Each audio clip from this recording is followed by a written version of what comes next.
Imagine waking up tomorrow, opening your phone, seeing someone your age buying a house, someone else getting engaged, a coworker announcing a promotion, a creator reaching 1 million subscribers.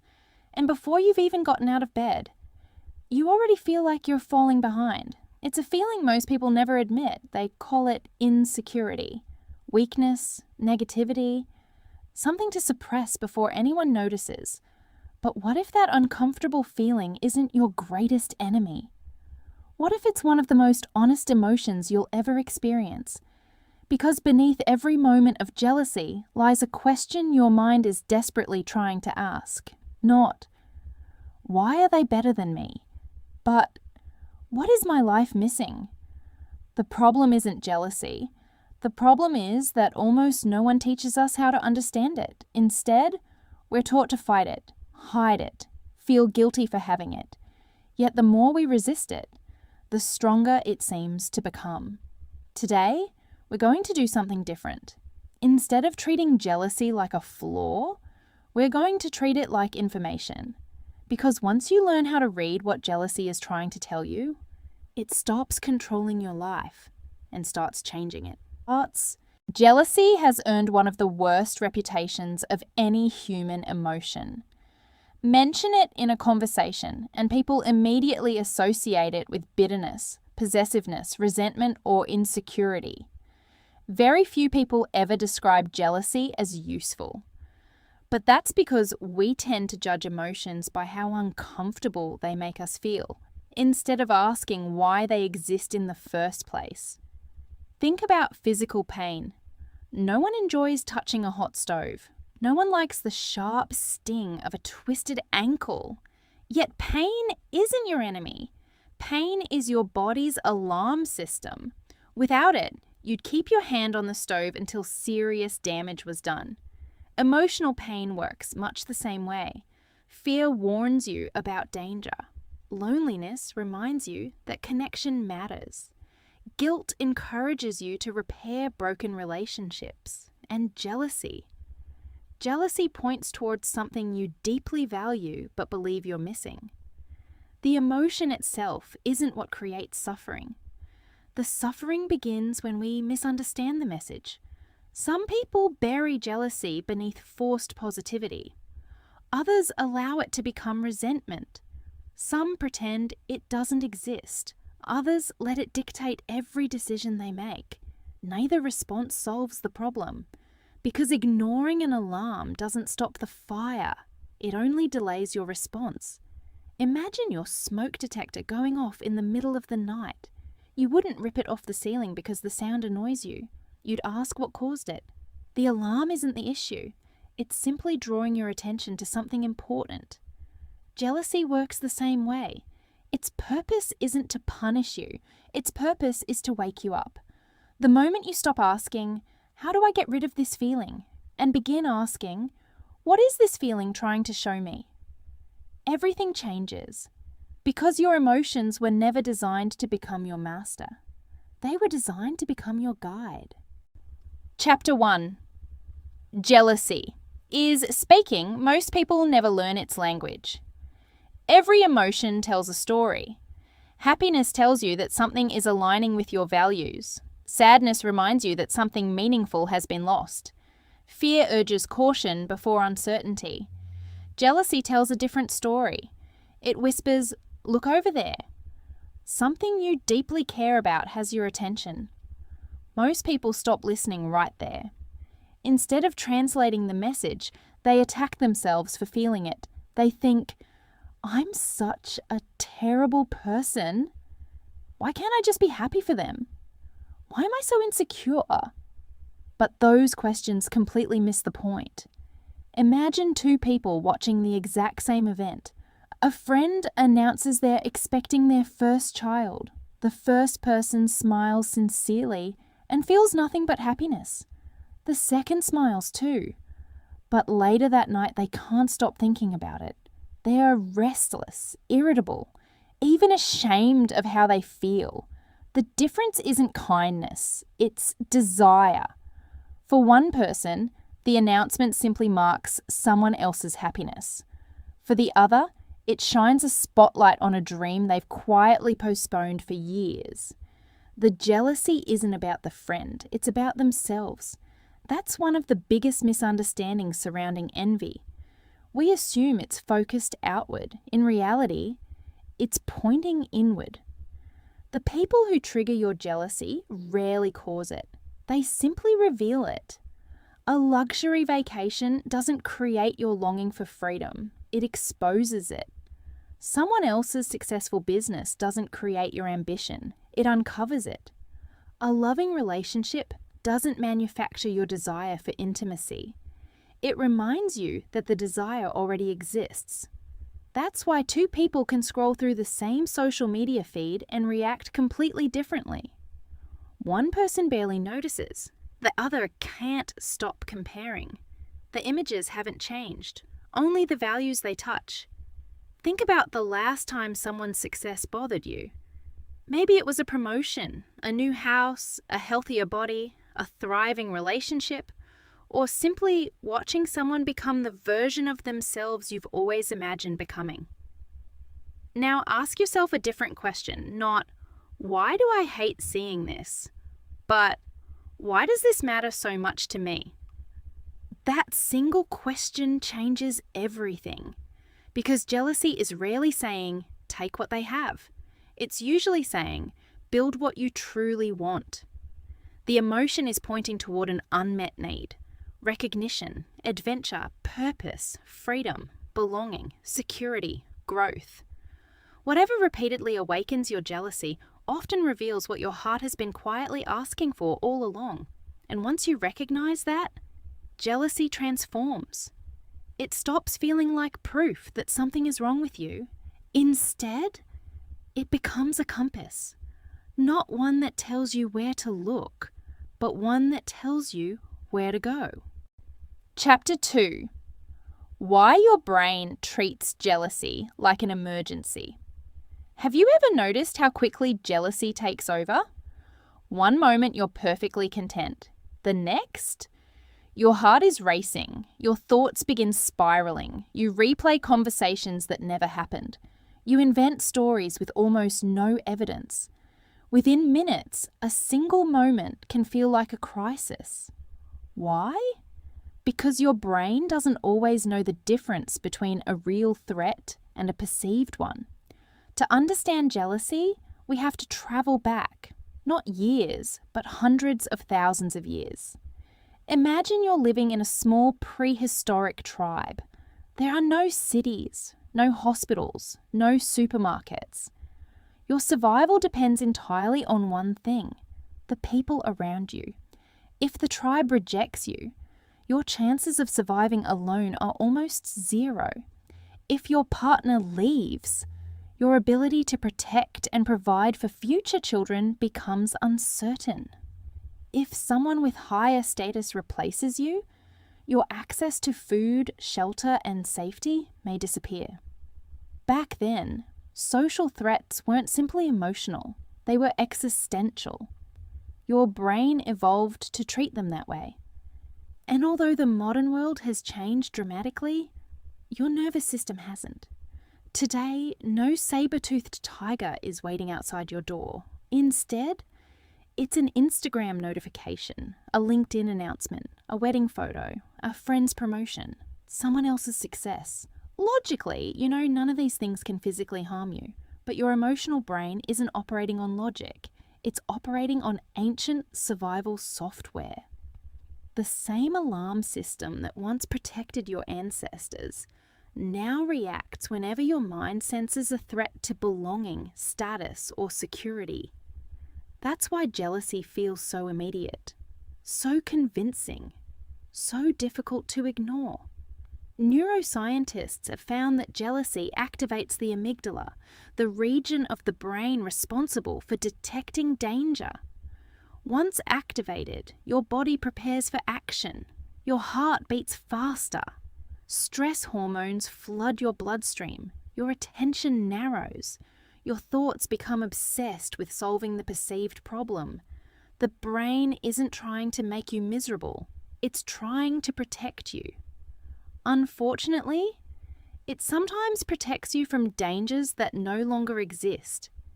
Imagine installing the world's most sensitive home security system. It detects burglars, but it also goes off whenever a leaf blows across your driveway. Every false alarm feels real. Eventually, you either become exhausted or you begin believing danger is everywhere. That's what jealousy often does.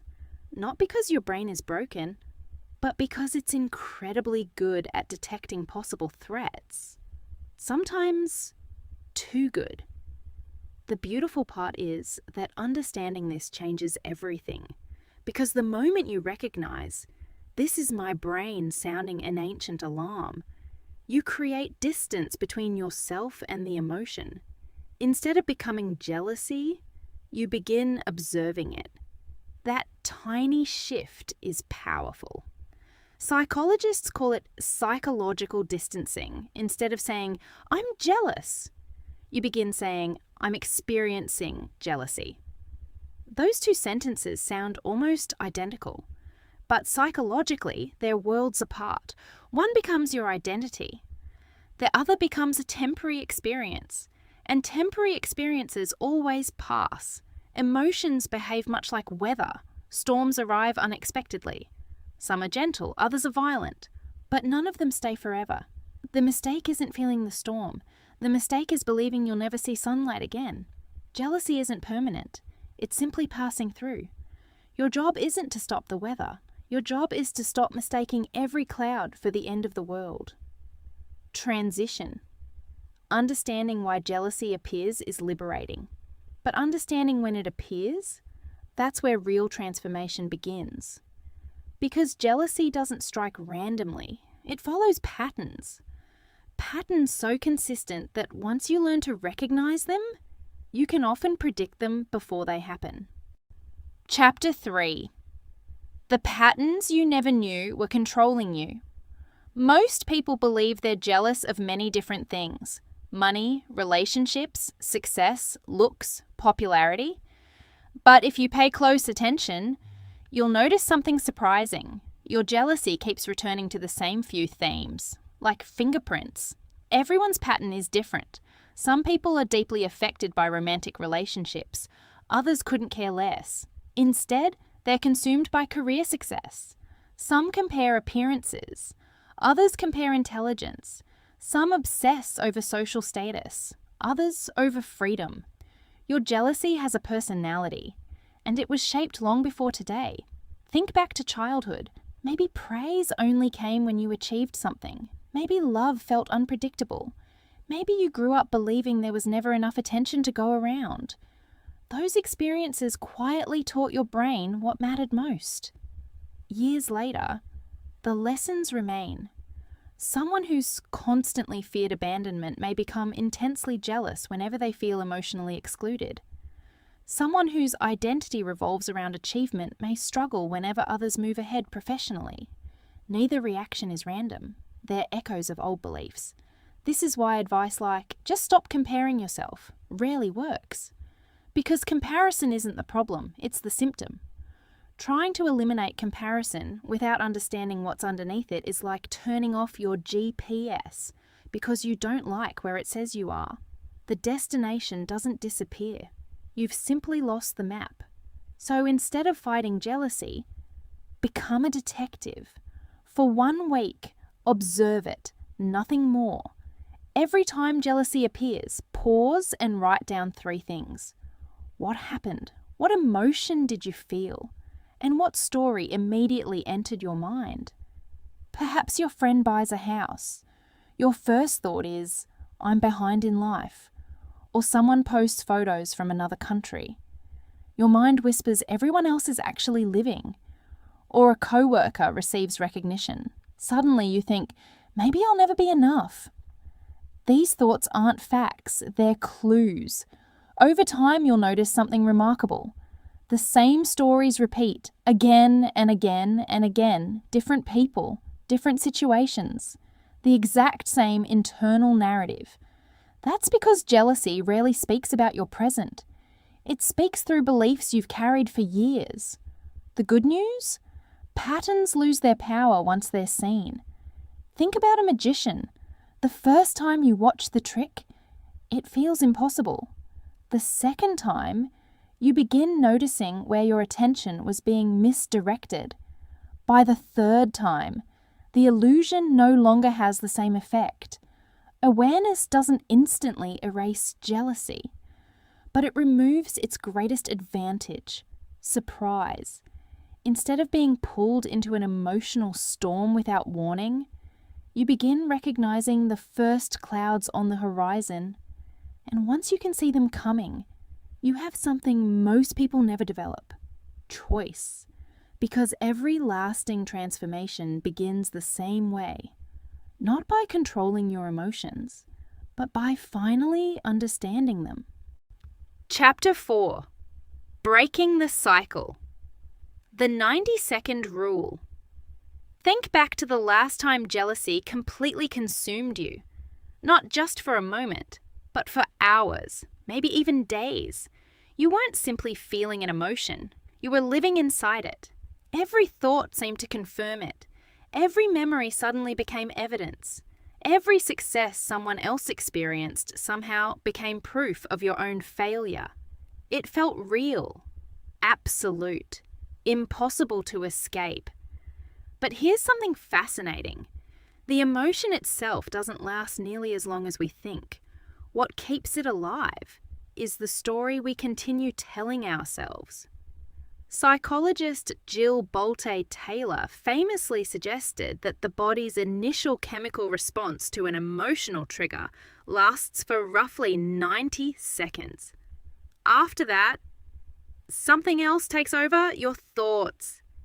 Imagine dropping a pebble into a still lake. The first splash is unavoidable. The ripples naturally spread across the surface. But what if you kept throwing new stones into the water? The lake would never become calm again. That's exactly what happens inside your mind. The first wave of jealousy is the pebble. The endless comparisons, the imagined conversations, the catastrophic predictions. Those are the extra stones, and most of us throw them without even realizing it. Someone gets promoted. Immediately, your mind whispers, "They're ahead of me." A few seconds later, "Maybe I'll never catch up." Then, "I've wasted years of my life." Soon you're no longer reacting to reality. You're reacting to a fictional future your mind has created. This is where you regain control. Not by suppressing jealousy, not by pretending it doesn't exist, but by interrupting the spiral before it becomes your identity. The next time jealousy appears, don't ask yourself whether you should feel it. Instead, pause. Take one slow breath, then another, and silently name what you're experiencing. This is jealousy. This is disappointment. This is fear. It sounds almost too simple, but naming an emotion changes your relationship with it. Research has shown that putting feelings into words reduces activity in the brain's emotional alarm system, while increasing activity in areas responsible for reflection and self-control. In other words, the moment you describe the emotion, you begin stepping outside of it. Then ask yourself 3 questions. What exactly triggered this feeling? What need is hiding underneath it? What action is actually within my control today? Notice that last question, not next year, not someday, today. Because emotions become overwhelming when they convince us we have no influence over our lives. Action breaks that illusion. If your jealousy points toward better health, perhaps today's action is a 20-minute walk. If it points toward financial freedom, perhaps it's finally opening the book that's been sitting untouched on your shelf. If it points toward creativity, maybe it's creating something imperfect instead of waiting for perfection. Tiny actions won't erase jealousy overnight, but they transform it from emotional energy into forward movement. That's the difference between reacting and responding. One keeps you trapped, the other moves you forward, Chapter 5. Stop competing. Start learning. Comparison has become one of the most misunderstood habits in modern life. We're constantly told to stop comparing ourselves to other people. It's well-intentioned advice, but it's also unrealistic because your brain compares automatically. It always has. Long before social media existed, humans compared strength, resources, reputation, and opportunity. Comparison isn't the enemy. It's simply a mental tool, and like any tool, its value depends on how you use it.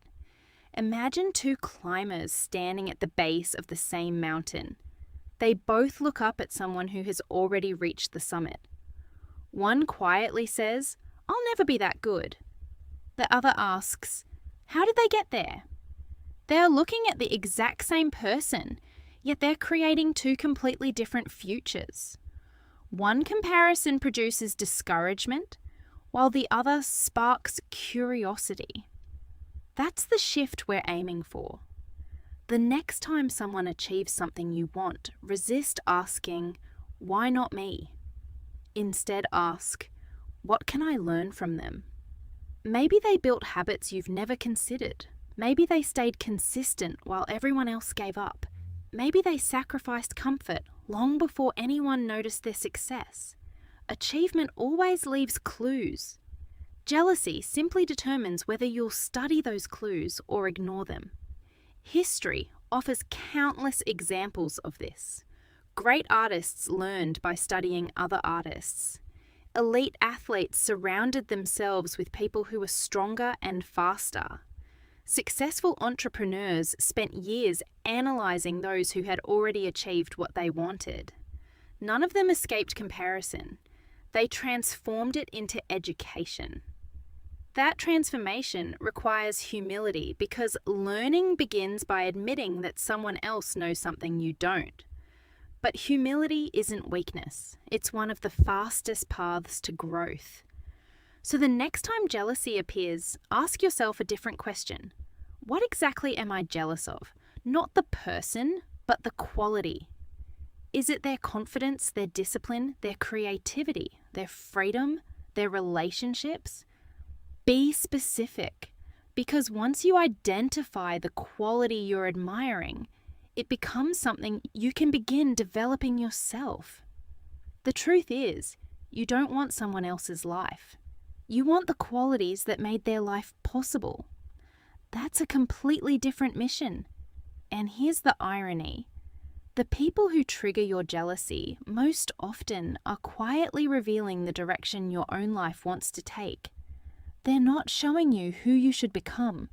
They're showing you what's possible if you're willing to grow. Instead of seeing successful people as proof that you're falling behind, start seeing them as evidence that your goals can be reached. One perspective drains your motivation, the other multiplies it. Every person you envy is unknowingly asking you a question. Will you use my success as your excuse, or will you use it as your inspiration? The answer determines whether comparison becomes a prison that keeps you stuck or a teacher that helps you move forward. Chapter 6. When jealousy involves someone you know. Jealousy feels different when it comes from someone close to you. It's one thing to envy a stranger you'll probably never meet. It's another when the person succeeding is a close friend, a sibling, a co-worker, or someone you've shared years of your life with. Their success doesn't just feel impressive, it feels personal. You tell yourself you're happy for them, and a part of you genuinely is. But another part quietly asks a painful question: why them and not me? That's the kind of jealousy many people carry in silence because admitting it feels almost shameful.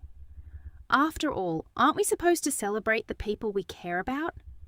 The truth is, those two emotions can exist at the same time. You can genuinely love someone and still feel envy toward what they've achieved. Those feelings don't cancel each other out. They simply reveal that you're human. The real danger isn't the jealousy itself.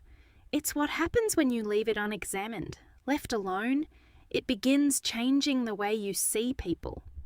You stop celebrating their victories. You become quieter around them. Their good news starts feeling like bad news for you. Without realizing it, you begin creating distance, not because they've changed, but because your own insecurity has taken control of the story. Most relationships don't fall apart because of one dramatic event. They slowly erode through comparisons that were never acknowledged. The healthiest response isn't pretending everything is fine. It's becoming honest with yourself. Ask, what exactly about their success hurts? Is it because they're moving toward a dream you've ignored? Does their progress remind you of a promise you made to yourself years ago? Or does it challenge a belief that you should have achieved more by now? Very often, the person you're jealous of isn't the real problem. They're simply holding up a mirror, reflecting a part of your life you've been avoiding. Once you recognize that, something remarkable happens. Their success stops feeling like an attack and starts becoming information. Instead of seeing them as competition, you begin seeing them as evidence that the path you're hoping for is possible. This doesn't happen overnight. Sometimes you'll still feel that familiar sting, but now you'll know what it is. It's not proof that you're failing. It's a reminder that your own journey still matters to you. One practice can make an enormous difference. Whenever someone close to you achieves something meaningful, intentionally celebrate them. Send the message, make the phone call. Congratulate them sincerely. Not because you're pretending the jealousy isn't there, but because you're refusing to let it define your actions. Feelings arrive on their own. Character is revealed by what you choose to do next. Ironically, celebrating someone else's success often weakens jealousy's grip. It reminds your brain that another person's victory doesn't reduce your chances of creating your own. Life isn't a game with only one winner. Someone else's light doesn't make yours impossible to find. The people who inspire envy today may become the very people who inspire your growth tomorrow. If you have the courage to keep the relationship stronger than the comparison,